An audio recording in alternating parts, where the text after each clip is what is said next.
மீனராசிக்கு இப்போ 7.5 சனி. இப்போ எல்லாரும் ப்ரெடிக்ஷன் பூரா 7.5 சனியை வச்சு தான் நம்ம சொல்லிட்டு இருக்கோம். ஜென்ம சனியாக இருக்குது.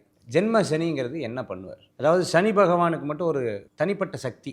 தன்னுடைய முன்னாடி ராசியும் தன்னுடைய அடுத்த ராசியும் தன் வசம் வச்சிருக்கக்கூடிய ஒரு பெரிய கலை வந்து சனி பகவான்கிட்ட இருக்குது. தன்னுடைய முன்னாவது ராசியும் தன்னுடைய அடுத்த ராசியும் தன் வசப்படுத்திடுவார் 2.5 வருஷமாக.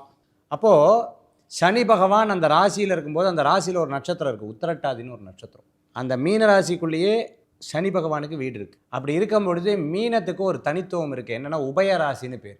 நீங்கள் வடிவேல் சார் வந்து ஒரு காமெடியில் பார்த்தீங்கன்னு சொன்னால் 2 ஜோப்லேருந்து இப்படி எடுத்து ஒன்றுமே இல்லைன்னு நீங்கள் பார்த்துருப்பீங்க. இருந்தால் தானே பிரச்சனை, அதான் எதுவுமே பிரச்சனை இல்லையே அப்படின்னு அவங்க வந்து காற்று மாதிரி எல்லா விஷயத்துக்கும் போயிட்டு வந்துட்டு இருப்பாங்க.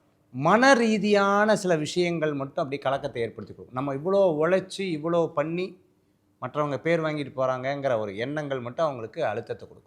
மீனராசியை பொறுத்தளவுக்கு பார்த்துட்டிங்க அப்படின்னு சொன்னால் இப்போ குரு பகவான் 5ஆம் இடத்துல வரார். ஒரு பெரிய புண்ணியம். அம்மா சேர்க்கும் போது கஷ்டம் இருக்க தானே செய்யும். வேலை செய்கிறது கஷ்டமாக இல்லையா? அதே மாதிரி கஷ்டம் இருக்க தான் செய்யும். கஷ்டத்தை பார்த்து நம்ம வந்து ஓடாமல் இருந்தோம்னா எதுவுமே நடக்காது. மீனராசி கஷ்டங்கள்லாம் வரதான் செய்யும். ஆனால் அதை சேமித்து வீடை கட்டி கிரகப்பிரவேசம் பண்ணும்போது ஆனந்தமாக மாறிடும். இப்போ 5ஆம் இடத்துல குரு வர்றது ரொம்ப நல்ல ஸ்தானம். நினச்சதெல்லாம் நல்லபடியாக நடக்கக்கூடிய வாய்ப்புகள் இருக்குது. நான் வந்து ரேஸ் பைக் தான் வாங்கிடுவீங்க.